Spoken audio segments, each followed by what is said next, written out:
Olá, Luciano, boa tarde.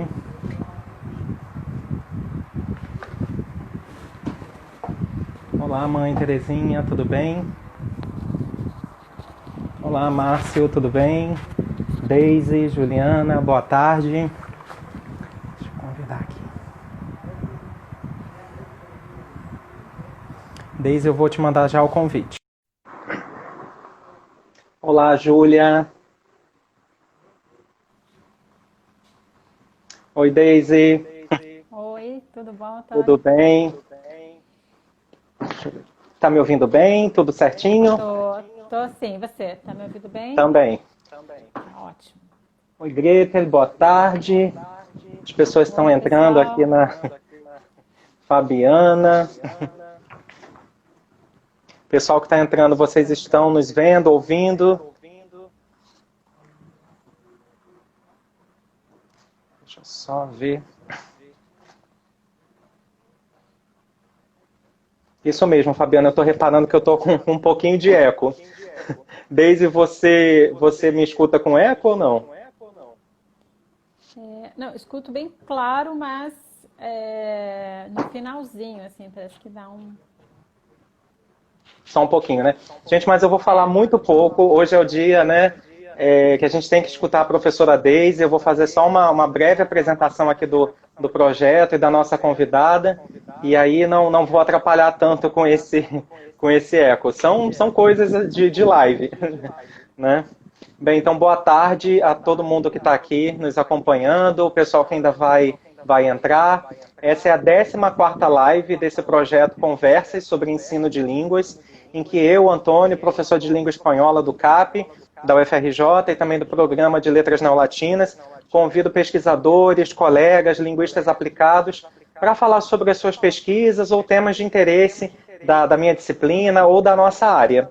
E hoje chegou o dia da professora doutora Deise Picanso, que a gente conhece bastante como um referencial teórico muito importante para a gente pensar história do ensino da língua espanhola no Brasil. Eu conheci a Deise através de leituras na época da graduação, depois tive a oportunidade de participar de um mini curso de espanhol para fins acadêmicos e depois só admirando à distância. Então, assim, Deise, muito obrigado por aceitar. Eu vou fazer uma rápida apresentação da biodata da Deise. Então, a professora Deise possui graduação em português e espanhol pela Federal do Paraná, é mestra em educação também pela Federal do Paraná e doutora em letras pela mesma universidade. E concluiu a pesquisa, o estágio pós-doutoral em Linguística Aplicada na UFRJ, e até o tema de hoje está relacionado a essa pesquisa do estágio pós-doutoral. É professora do curso de Letras e do Programa de Pós-Graduação em Educação da Federal do Paraná, foi presidente da Associação de Professores de Espanhol do Estado do Paraná, tem várias experiências administrativas, coordenou o projeto PIBID e outros cargos também de gestão. Na área de pesquisa, como eu já disse, é especialista na área de História do Ensino de Línguas no Brasil, metodologias de ensino, análise do discurso sobre língua e ensino, e é pesquisadora e também autora de materiais didáticos. Então, Deise, muito obrigado novamente, a palavra é sua. Quem tiver interesse de perguntar algo a partir da fala, ou de outros assuntos relacionados a esses que eu já fiz aqui na prévia dessa biodata, só postar aqui no chat, no campo de mensagem, que eu vou anotando e repasso para a Deise no decorrer da fala. Bom, ok. Obrigada, Antônio, pela apresentação. Bom, assim como você, acho que muita gente também me conhece pela História, Memória e Ensino de Espanhol.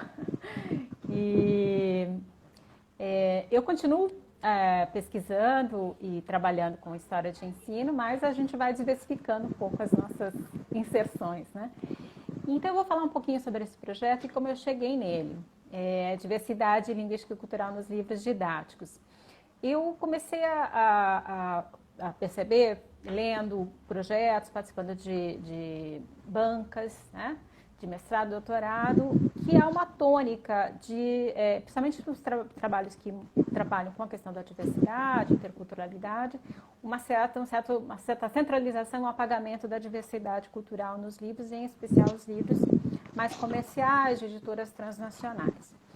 E Pensando um pouco nesse processo de subjetivação, né, que os livros acabam realizando, né, a partir da ideia de agenciamento, eu comecei a pensar, então, em como esse processo se dá a partir desse grande mercado que as editoras transnacionais ocupam, a partir da sua inserção em toda a América Latina, primeiramente no ensino da língua nacional. Né? Então, desviei um pouquinho o meu percurso de trabalhar com língua estrangeira e língua adicional para pensar a língua nacional, mas a ideia depois é fazer, então, um comparativo a partir desse estudo preliminar. Né? Então, eu chego a partir dessa motivação nesse tema. E eu parto da ideia de diversidade linguística de uma reflexão que a Elvira Arnaud faz, dizendo que ela é algo que acompanha toda a humanidade. Né? Ela diz que a diversidade para alguns é um castigo divino e para outros é uma bendição. Né? E que essa diversidade linguística é um dado da realidade, né? Pode se fazer visível ou não em determinadas circunstâncias. Né? E quais seriam essas determinadas circunstâncias? Ela vai apontar uma questão importante, que é uma exploração da língua, do idioma, a partir da ideia de que ela tem um valor econômico, de exploração da língua como mercadoria. E aí ela passa, então, a constituir uma matriz discursiva, né, que começa a defender a ideia do plurilinguismo como uma forma de gestionar a ação dos sujeitos em sociedade, em especial dos sujeitos migrantes. Né? Então, o que eles podem dizer, quando, o quanto eles podem investir em cursos de língua para inserção nessas novas comunidades às quais eles passam a pertencer, então uma série de gestões econômicas a partir daí. E aí ela aponta também como que a gente pode fazer frente a isso. Né? Ela diz que o reconhecimento das línguas a partir de processos econômicos, né, geram perspectivas políticas que podem adotar perspectivas que afirmam essas perspectivas e essas expectativas econômicas ou questioná-las, né, ativando outras ideologias, e aí a gente pode abrir então espaço para a resistência. Então eu parto um pouco dessa reflexão de Elvira Arnaud para fazer essa inserção no campo da diversidade linguística. Né? Bom, e aí a gente tem que notar que há um histórico de negação dessa diversidade na América Latina. Né? A gente tem uma região muito grande, muito diversa, que é multicultural, multiétnica, e há um apagamento histórico das línguas dos povos originários. Né? Se a gente for pensar na história do Brasil, do México, né? Todos os povos andinos, há uma negação dessa perspectiva de direito do falante, né, à língua. Bom, além das línguas dos povos originários, a gente tem uma série de línguas africanas ou afro-americanas que também foram historicamente e violentamente negadas. As línguas de comunidades históricas, como quilombolas, as colônias de imigração europeia ou asiática, né? A gente pensar na história do século XX no Brasil, né? E também as histórias de imigração recente, né? Dos povos do Oriente Médio, Centro-América, né? De todos os lugares da América Latina, que também sofrem, né, esse tipo de tensão com interesses econômicos. E aí, qual é a questão com o livro didático? A questão é que, com o livro didático, né, a gente tem um agenciamento dessas ideologias que vão, de certa forma, provocar formas de pensar e agir no mundo a partir dessas inserções, né, de que línguas podem ser ditas em que momento, de que maneira e para quê. Né? E uma coisa interessante é perceber que, no livro didático, a menção a essa diversidade ela só aparece quando existe uma pressão do campo jurídico, quando ela é garantida por lei. Né? Por isso a gente tem, por exemplo, nesse estudo comparativo, a gente tem uma diferença entre os livros didáticos no Brasil e na Argentina, não há lei que obrigue a falar dessa diversidade, então os livros não mencionam. Né? Nos livros de português que eu investiguei, não investiguei todos, mas investiguei especificamente dois, vou falar depois um pouco mais especificamente sobre eles, não há menção sobre essa diversidade, sobre a existência de línguas indígenas ou línguas afro-americanas ou de línguas históricas de imigrantes. Elas não aparecem. Na Argentina, tampouco, tá? Os livros que eu analisei lá. No entanto, no México e na Espanha, não. Essas línguas são mencionadas. Elas não são problematizadas, né? Não há problematização dos conflitos dessa existência, mas elas aparecem, né? E essas lutas pelo reconhecimento da diversidade têm garantido algumas leis locais, né? Tanto no Brasil quanto na Argentina, alguns desses países, que têm favorecido a existência, né, o direito à existência da língua, mas não necessariamente o direito do falante. Tá? O direito do falante é exercer a sua potencialidade comunicativa através da língua que escolheu, né, ou da língua que utiliza na sua comunidade. Né? Então, esse reconhecimento sem garantias faz com que a gente não tenha escolas, por exemplo, para as comunidades indígenas, não tenha um investimento forte na formação de professores, na produção de material didático, né? Que não haja uma política contra a subalternização desses povos, enfim. Né? E essa negação, esse reconhecimento sem garantias, fere o direito do falante, que estaria vinculado à Declaração Universal dos Direitos Linguísticos, que depois a gente pode mencionar, né, os artigos 24 e 25, que são especificamente direcionados à questão do ensino, direito ao ensino, à aprendizagem das línguas. Né? A gente pode até falar um pouquinho sobre isso.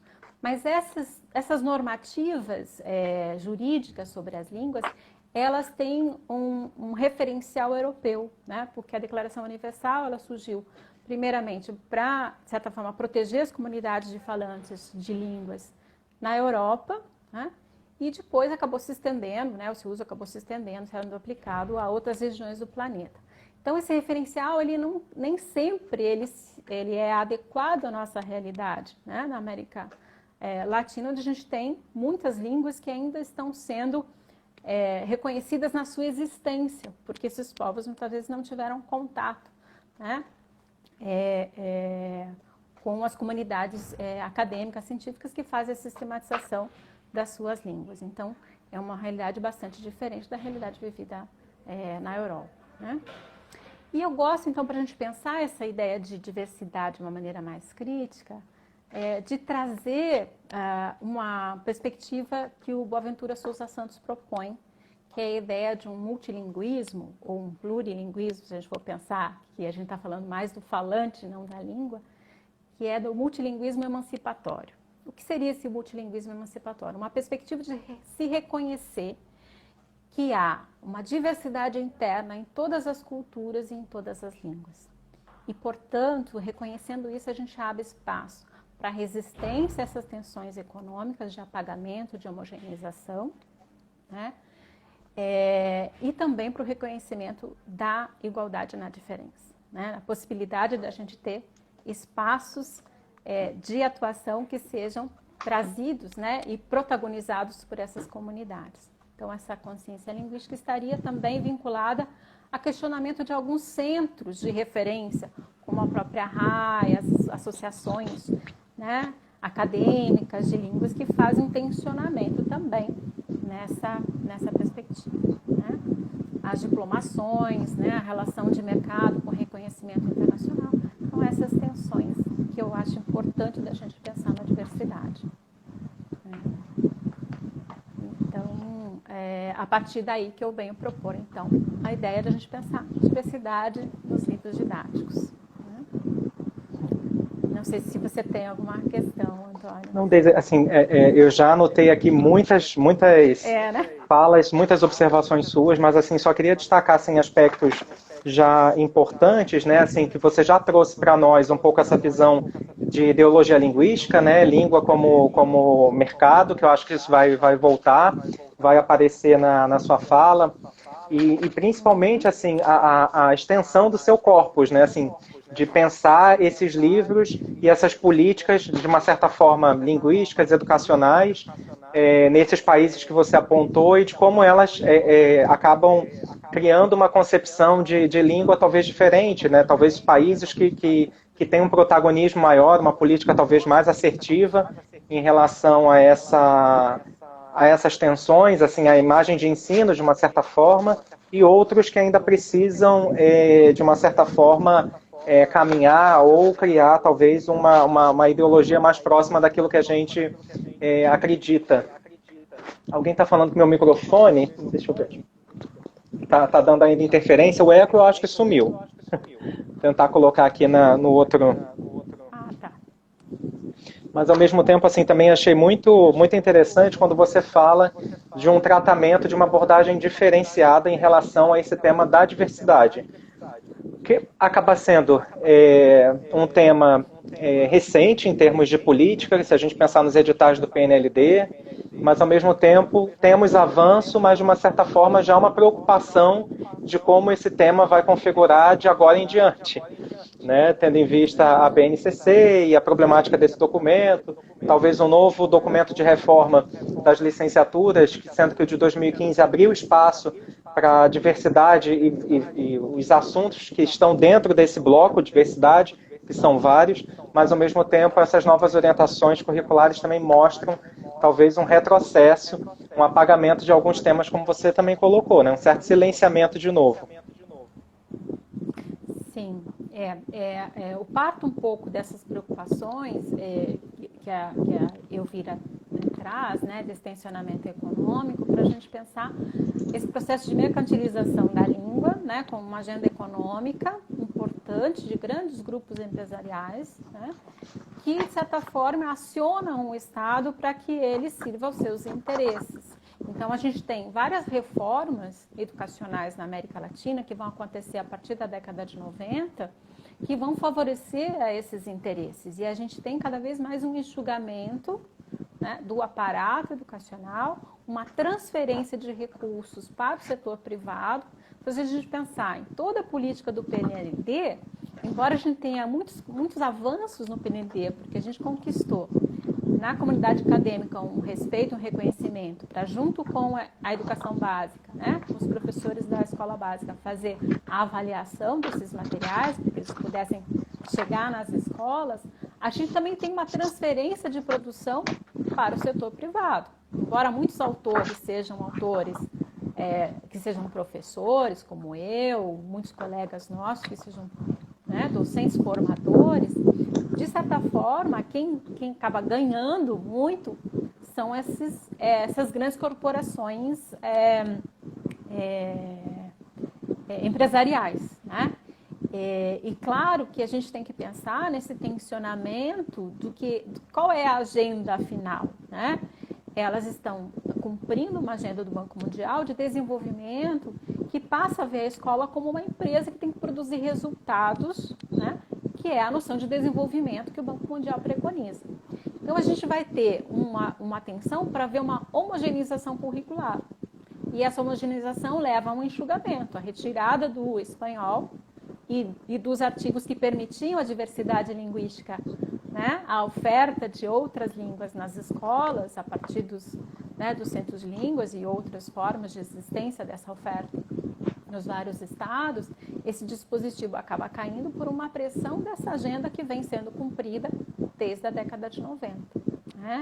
E aí a gente tem todo um aparato que vai construir algumas, ou reforçar algumas ideologias linguísticas, algumas são históricas, outras são mais recentes, que é essa ideia de tensionamento entre grandes línguas, né, grandes construções linguísticas, como muitos desses grupos acabam preconizando, como, por exemplo, eles usam como o inglês como língua franca, né? A ideia positiva que traz essa ideia de língua franca, como se ela favorecesse de fato todas as interações, mas a gente sabe que, por outro lado, ela acaba gerando também uma série de exclusões. E no caso das línguas latinas, a gente tem um tensionamento para pensar o português e o espanhol como um grande língua ibero, uma língua que seja uma construção focada, né, a partir de uma matriz íbero. Né? Então, há um apagamento, um tensionamento para ver um apagamento de todas essas outras línguas que já existem, né? E da própria variação interna, da variedade interna dos falares e dos próprios falantes. Né? Então, o que é importante da gente pensar quando a gente vai pesquisar a partir dessa perspectiva? Né? que as concepções de linguagem e de cultura, elas fazem parte dessa formação subjetiva que vai favorecer a ação, né, e desses tensionamentos dessas agendas, né? Então, os livros didáticos, de certa forma, como instrumentos linguísticos, que é um termo que a Elvira acaba engendrando, né, eles acabam cumprindo alguns pontos dessa agenda, forjando subjetivação para que essa ideia de homogeneização, de língua única, de unidade na diversidade, ou seja, mas então eu preciso ter uma língua padrão, né, que sirva para todo mundo e que ela é melhor porque ela vai proporcionar uma ação mais facilitada e tal. E nem sempre isso vai acabar acontecendo, né? Por exemplo, o apagamento de todas as dificuldades e dos conflitos que há nas comunidades bilíngues. Há um apagamento total disso, né? Dos conflitos, das dificuldades que esses falantes têm de interagir com falantes não bilíngues, né? Então, esses tensionamentos precisam vir à tona. E a gente, né, nós como educadores, precisamos jogar luz sobre isso, né? Fazer com que as novas gerações fiquem atentas aos seus direitos linguísticos, né? E que a gente possa brigar junto para que essa agenda seja ampliada e discutida, né? E problematizada, né?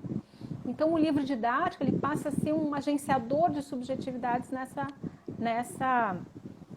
nesse grande conjunto, né, de formações ideológicas que tensionam essas relações entre as línguas, né? Então, o livro didático, a partir das relações de poder com as quais ele começa, né, a interagir, e como um agenciador de subjetividades, ele passa a ditar formas de estar no mundo, né, ética e esteticamente, né? Então, por exemplo, a gente tem alguns livros didáticos que não mencionam, como eu já mencionei, que nem mencionam a existência de outras línguas. Há livros didáticos que ainda continuam, de certa forma, favorecendo a ideia do monolinguismo no Brasil, né? Há livros didáticos que dizem que a variante de prestígio ela é algo muito bom, que todos têm direito a ter acesso à língua de prestígio, embora as outras não precisem ser discriminadas, mas jogam um valor a mais, né, na variante de prestígio. Então, sem problematizar por que ela é a variante de prestígio. Não é uma variante de prestígio porque ela é melhor, né? Ela é a variante de prestígio porque ela é a variante usada por grupos que têm maior poder econômico, social, cultural, né? Enfim.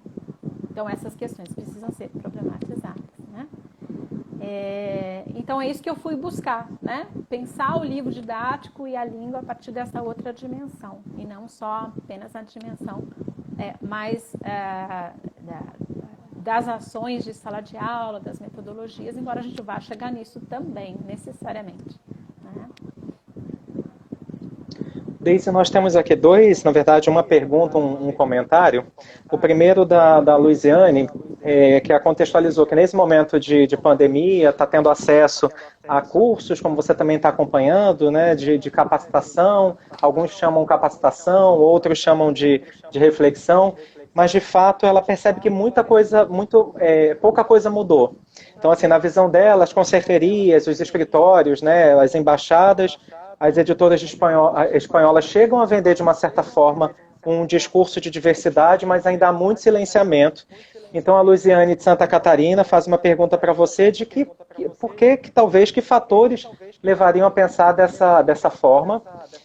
Já um outro comentário nessa mesma linha do Marcos Vinícius, que é de Roraima, diz que, de fato, existe um falso discurso de abertura a essa pluralidade linguístico-cultural do livro didático, embora a gente tenha, como você já apontou, Deise, nessa memória discursiva da língua, foi construída uma imagem de que talvez exista, sim, um avanço, um certo trabalho com a pluralidade.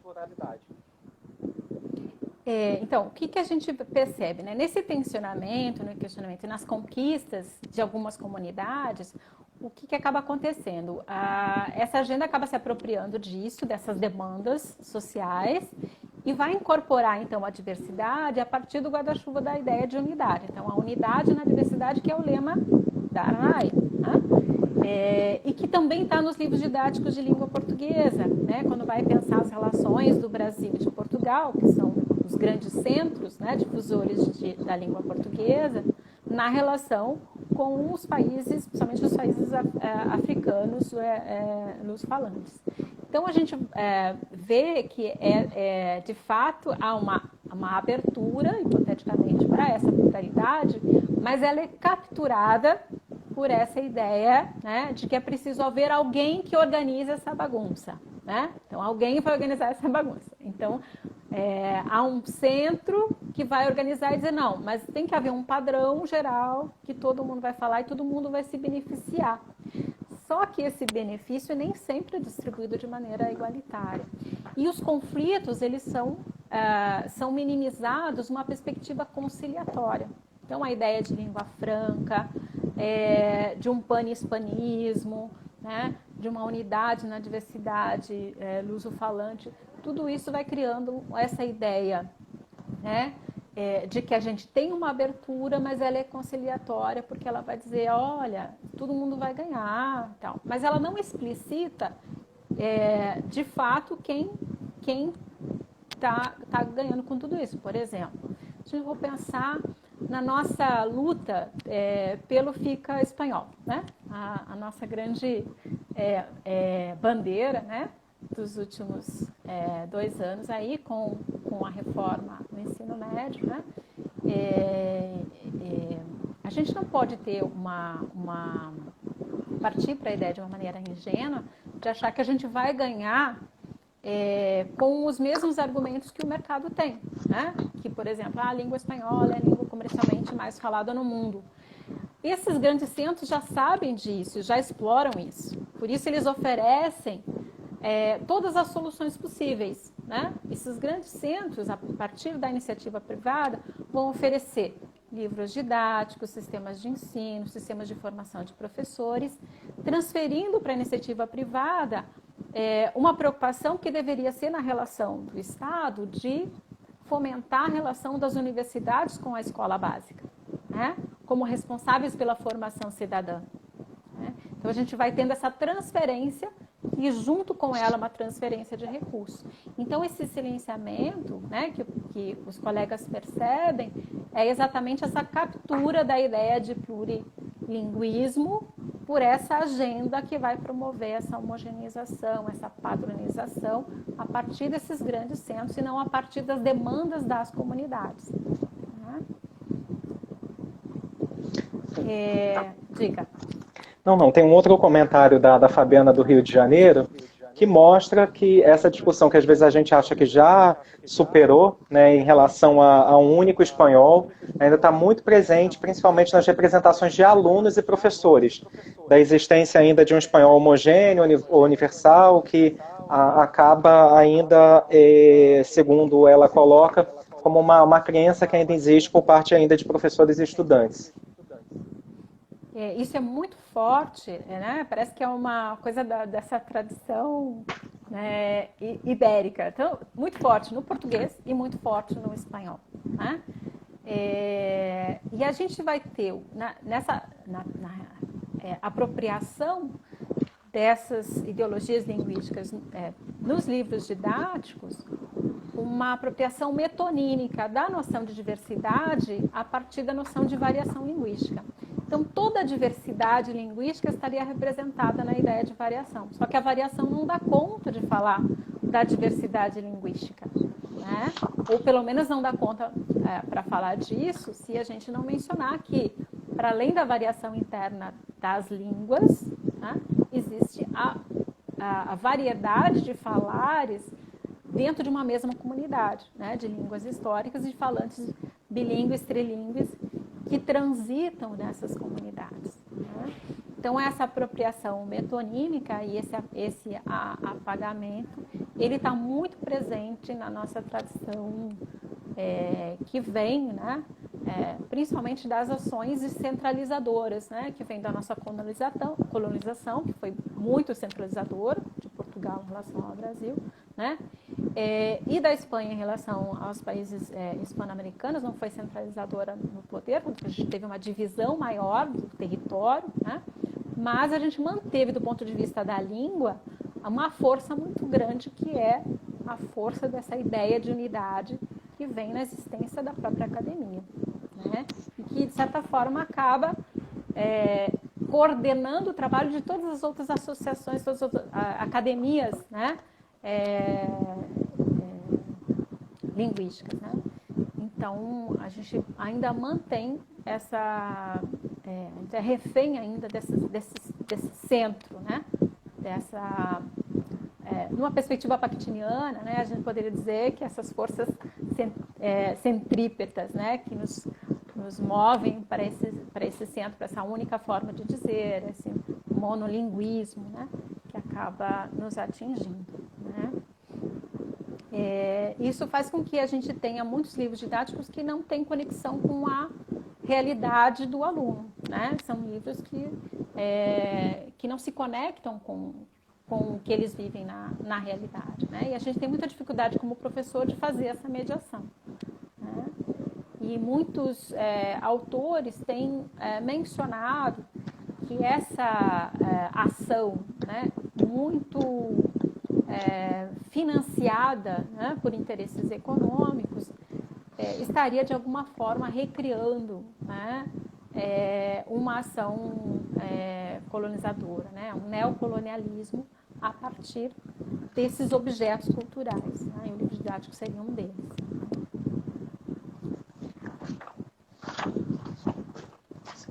Deise, tem uma outra pergunta da Ana Maria, mas eu acho que eu já anotei aqui, eu vou deixar ela mais adiante, porque nós já chegamos a 30 minutos de live, só para você organizar ainda o seu pensamento. Também tem uma outra questão aqui, mas eu vou deixar para o final, para que você possa desenvolver mais o seu raciocínio.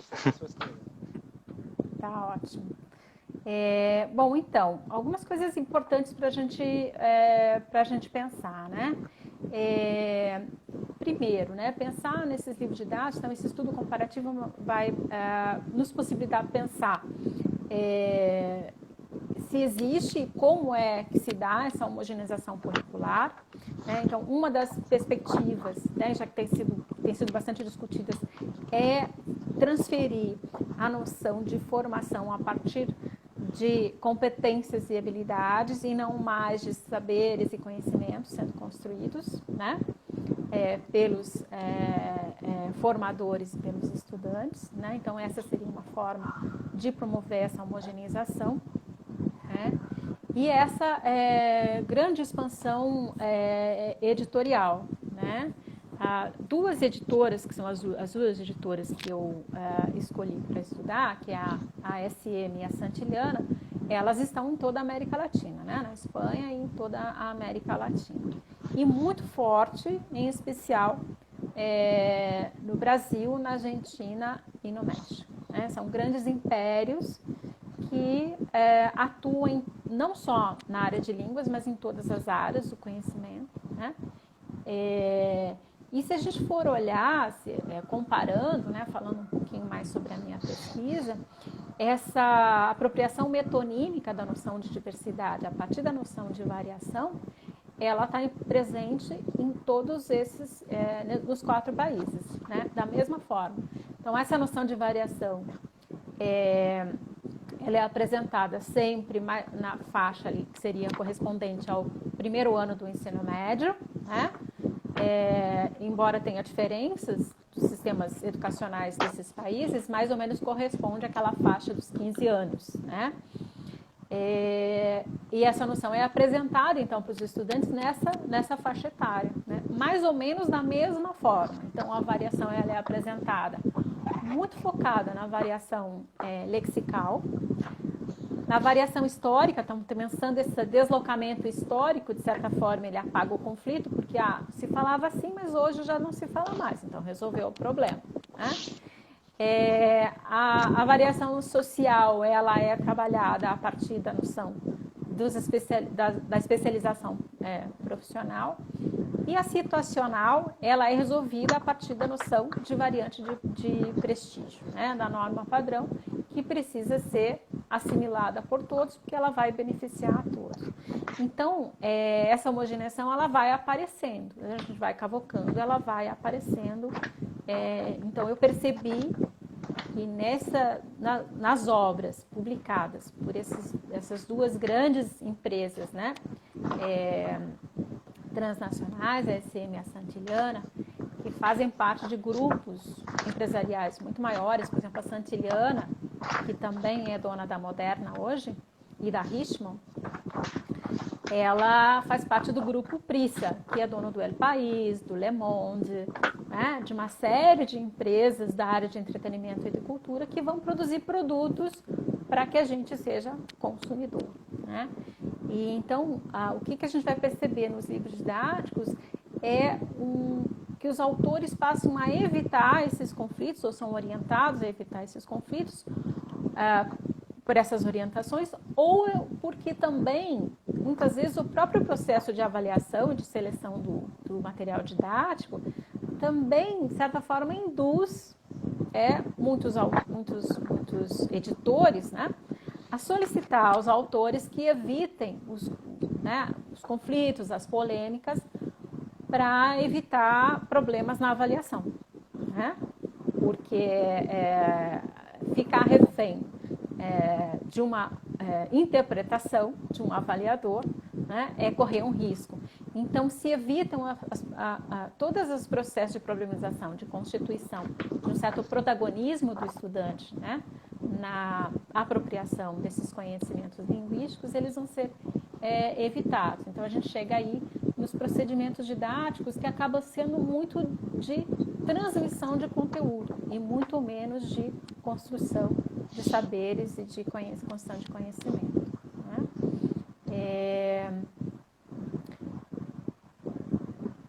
Então, o que a gente pode trazer como reflexão, que é importante a gente pensar e estudar esses espaços simbólicos, né, de onde a língua passa a ser vista, né? Então, num contexto internacional de trocas econômicas, qual o papel dessas línguas? Qual o papel da língua inglesa, o papel da língua espanhola, o papel da língua portuguesa, né? E começar a questionar, né, aquilo que o Calvé constrói como uma forma da gente entender, né, essas relações entre as línguas, as relações de poder, né, as línguas hipercentrais, né, supercentrais, centrais, enfim. Começar a questionar essa centralidade, né, esses centros de radiação, de referencial linguístico e cultural, e passar a pensar em conexões mais horizontais, né, digamos assim. Se a gente for pensar nos processos de internacionalização das universidades, que estão muito centrados na língua inglesa, por exemplo, né? Como que a gente faz o enfrentamento a isso? A gente faz o enfrentamento a partir da associação com academias, escolas, pesquisadores de outras línguas, né? No nosso caso, favoreceria as relações com as universidades, com as academias e pesquisadores de língua espanhola, né? Isso nos favoreceria. Questionaria esse estatuto de que a língua, né, a única língua que pode divulgar de maneira eficaz, né, os conhecimentos acadêmicos científicos seria a língua inglesa, né? Então, a gente pode fazer frente a isso, questionando e acionando outros mecanismos, né? Isso é extremamente importante nessa luta, né, política, né? Bom, o que mais que a gente pode pensar, né? Do ponto de vista se a gente for olhar para o que esses livros didáticos, né, nos trazem, pensando no aluno, né, muitos deles, como eu já falei, eles estão muito afastados da realidade local. A gente sabe, quem é produtor de livros didáticos sabe quanto é difícil a gente dar conta da diversidade de realidades, né, principalmente da escola básica num país continental como o nosso, né? Mas há possibilidade de fazer isso na própria metodologia que é adotada, né? você abrindo espaço para a produtização e para a reflexão. Mas o que a gente vê nos livros didáticos é essa perspectiva conciliatória, né? Que é do reconhecimento daquilo que é importante, segundo alguns referenciais, e o aluno passa, né, a ser induzido a refletir, a acreditar que está fazendo uma análise crítica, mas na verdade ele está conciliando essas perspectivas, né? E a gente também, né, acaba sendo, de certa forma, né, agenciado por essas ideologias linguísticas. Sim. Deise, eu vou aproveitar já, se você me permite, trazer as questões, até por conta do tempo, né? Então, só um comentário, assim, dois comentários a partir da sua fala. Realmente, assim, eu tive a oportunidade de participar do último Congresso Internacional da Língua Espanhola e de como a gente vê isso que você mencionou ainda, o peso de uma certa academia, no caso, né, a Academia Espanhola, ainda como centralizadora, né, dessa língua em relação às outras, às proposições das outras academias, que pela fala, né, de alguns representantes você percebe uma certa uma visão mais aberta à pluralidade, uma língua mais do cotidiano, e em relação ao aspecto como, por exemplo, a linguagem inclusiva, por exemplo, do todas, todas, né, em relação a esse aspecto, e na fala dos representantes da academia da Espanha, espanhola, ainda uma visão muito rígida e tradicional. E além disso, assim como nesse evento a gente tem essas editoras de uma forma ainda muito escondida, através do El País ou de associações de comunicação que por detrás fazem parte dessa mesma rede, né, editorial transnacional que você pesquisou.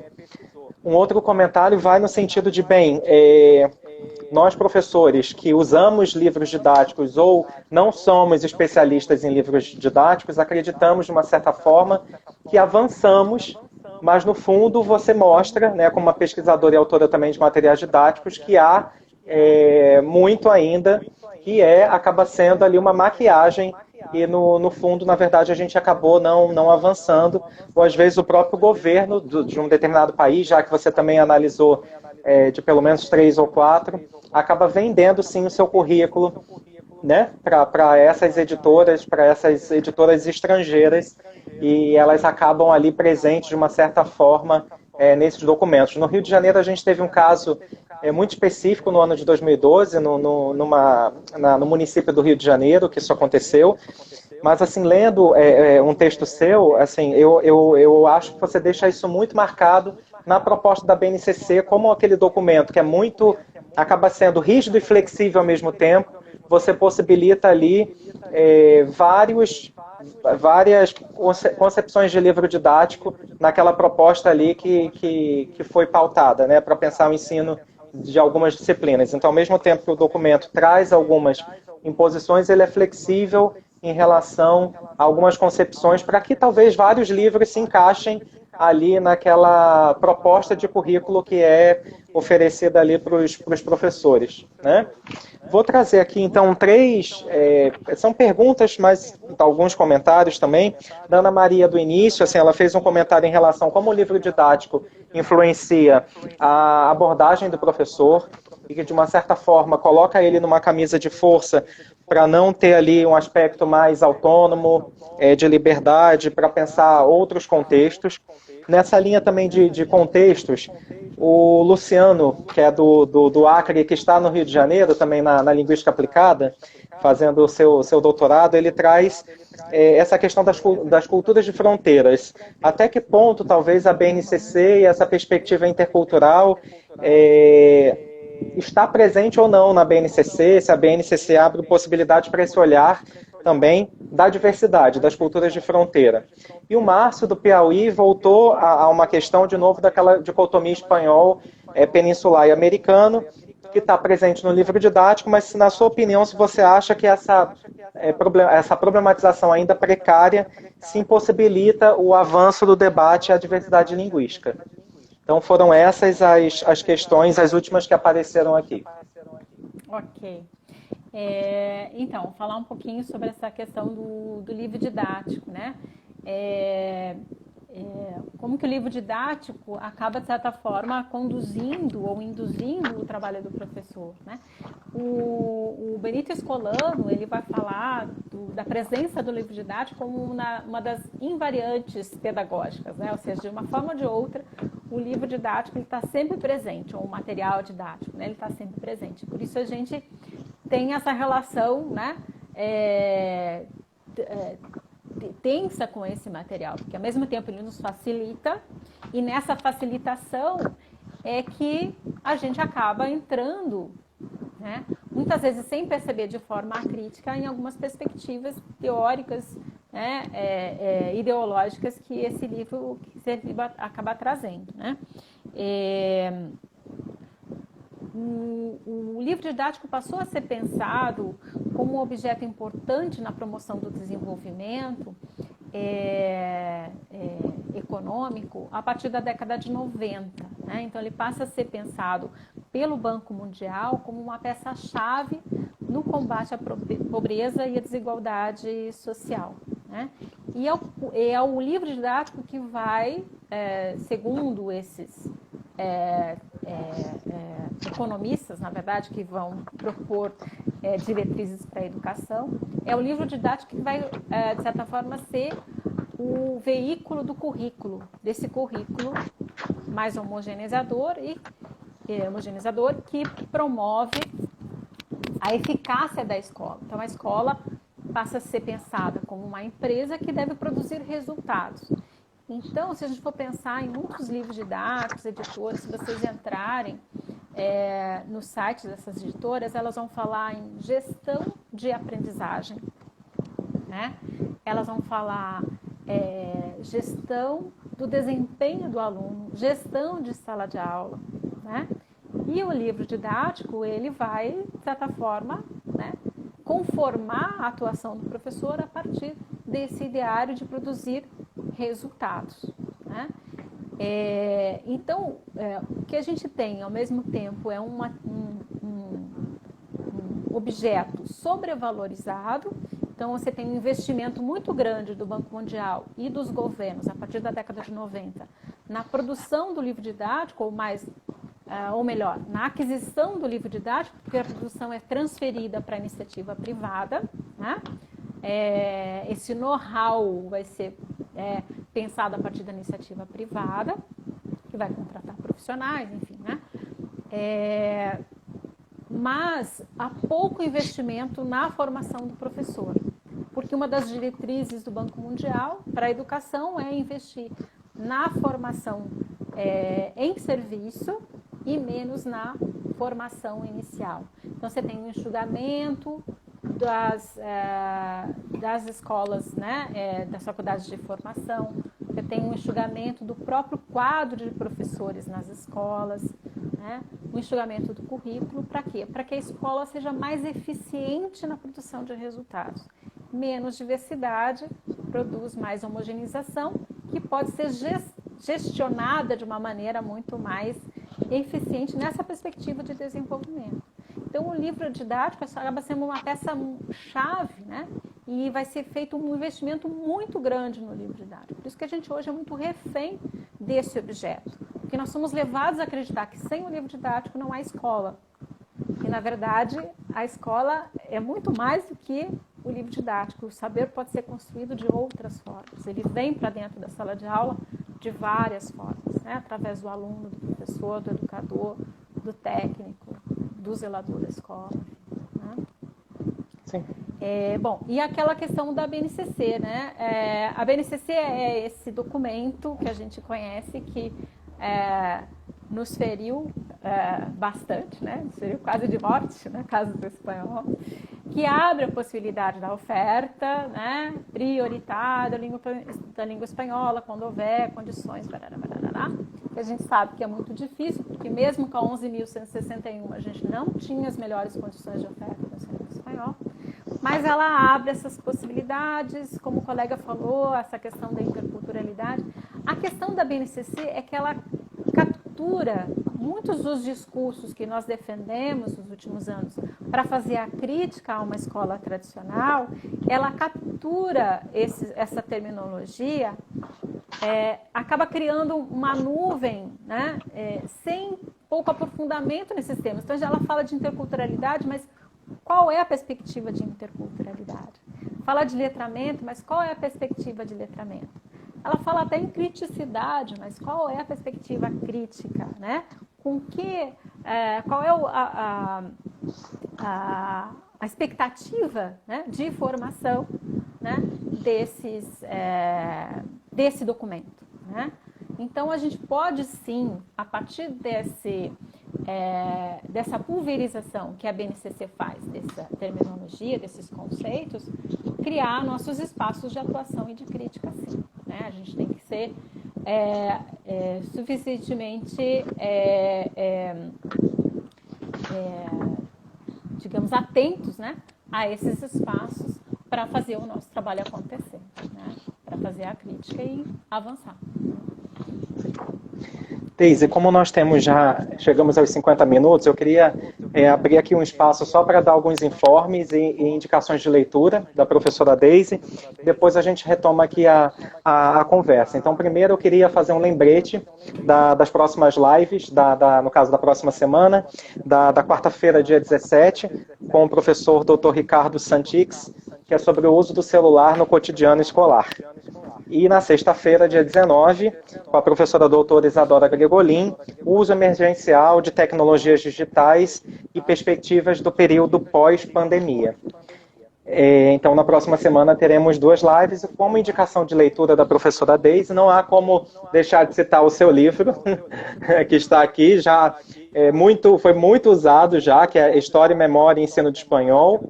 E um outro artigo que eu gosto bastante, que eu queria deixar como indicação, está nesse Vademecum, que é um livro de 800 páginas, organizado pela professora doutora Cláudia Ferreira, da UEL, que a professora Deise tem um capítulo sobre autoria e produção de livros didáticos artesanais, que eu considero bastante interessante, de uma proposta, primeiro, de refletir sobre a possibilidade de materiais que vão atender isso que ela colocou, as necessidades locais dos alunos, e, de uma certa forma, traz para reflexão na universidade de um projeto de extensão, vinculado ainda a fins acadêmicos. Então, é um capítulo que eu destaco como bastante pertinente. Então, Deise, nós temos ainda 8 minutos.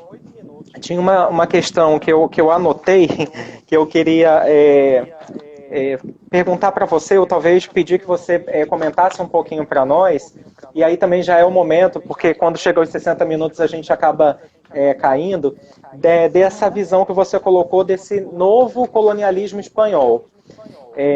Nós tivemos, assim, nas últimas semanas, a publicação do novo edital do PNLD, do ensino médio. Não estamos lá, o que já era de se esperar, nós como hispanistas, mas, ao mesmo tempo, o edital em si, ele traz alguns pontos assim, bem preocupantes, como, de novo, livro de volume único para a língua inglesa. Ao mesmo tempo, traz alguns avanços, que os autores precisam ser da área de letras, que isso não existia até então, da área daquela disciplina. Mas pela sua fala hoje, assim, tem muitas brechas, talvez, já nesses editais, nessas políticas, para que entre, talvez, essa nova colonialidade. É isso que você está colocando, né? A presença desses grupos, na verdade, como você mencionou, transnacionais. Então, se você pudesse falar um pouquinho aqui para nós, já que ainda não surgiu mais nenhum comentário ou pergunta, dessa constatação que você, né, identificou na sua pesquisa. Eu não vi ainda o edital, mas, de fato, ele acaba abrindo essa possibilidade. E como ele está muito centrado, né, desde a década de 90, ele foi se aprimorando nesse mecanismo, né, de transferir a responsabilidade pela produção desses materiais para a iniciativa privada, e o recurso é muito grande, né? Os recursos que o Banco Mundial destinou nesse período para esses países é um volume bastante grande. Isso não passou despercebido por esses grandes grupos empresariais que hoje são os campeões de venda, né? Na América Latina. E no PNLD não é diferente. Essas editoras, elas passaram a construir um know-how de produção, e de aprovação de livros no PNLD, né? Então, isso é observado com muito cuidado. Então, existem editores especializados, né, no PNLD, na aprovação de livros. A gente tem um número menor de livros aprovados em língua estrangeira, embora o último PNLD aprovou vários livros de língua inglesa, o que, né, foi um pouco diferente dos outros editais. De língua portuguesa, normalmente a gente tem muito mais livros aprovados, né? Mas a gente vê muito forte a presença, né, desses grandes conglomerados, né, empresariais, dessas editoras transnacionais, né? E com essa transferência de responsabilidade, a gente acaba ficando refém disso. Então, o que a gente tem, acaba pensando? Como resistir a isso, né? Se a gente não pode imediatamente, né, prescindir do livro didático em sala de aula, a maioria dos professores tem que assumir muitas aulas e, portanto, precisa desse material entre os seus materiais, precisa desse material de apoio, o trabalho de formação. A gente aprimorar o nosso trabalho de formação. Você trabalha com formação, né?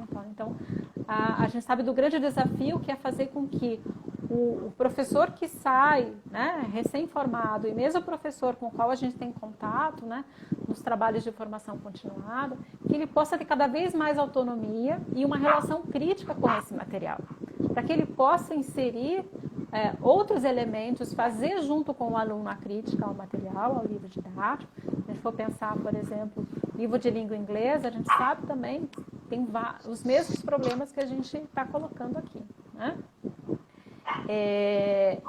E a possibilidade do professor ser produtor de material, né? Cada vez mais a gente tem que fazer com que ele seja autônomo nessa perspectiva que tem sido discutida por alguns pesquisadores de curadoria, né? Claro, o professor não tem condições de produzir uma unidade didática o tempo inteiro para cada grupo de turmas que ele tem. Os professores têm muitas turmas já de disciplinas, de níveis, de séries diferentes, né? Anos diferentes. Então, como é que ele vai produzir essas unidades de uma maneira atrativa?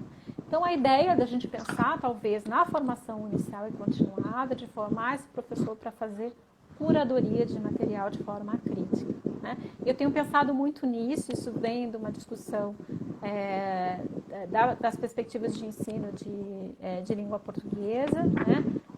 Da debate sobre multimodalidade e tal, né? De como que a gente faz isso, e principalmente pensando na perspectiva de a gente aproveitar essa diversidade de materiais que a gente tem circulando na internet. A gente tem muito material, tem muita coisa que é legal e tem muita coisa que é ruim, mas aí o nosso papel é exatamente fazer a crítica a esse material, a curadoria nesse sentido, e ensinar o aluno a fazer também a sua crítica na seleção daquilo que lê, daquilo que acessa, daquilo que consome de certa forma, né, como cultura.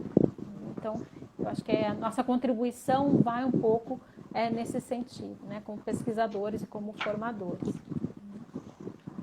Que bom, Deise, obrigado. Ou seja, a própria Deise já deixou aí dicas para pesquisa, para quem também tem interesse pelo tema, né, do livro didático, do material didático, de pensar ou como um documento histórico, ou como esse produto, né, que foi colocado, um produto já meio que fabricado, com os interesses de mercado, mas essa ideia da curadoria, da autonomia é bem interessante, aí, inclusive para uma futura live.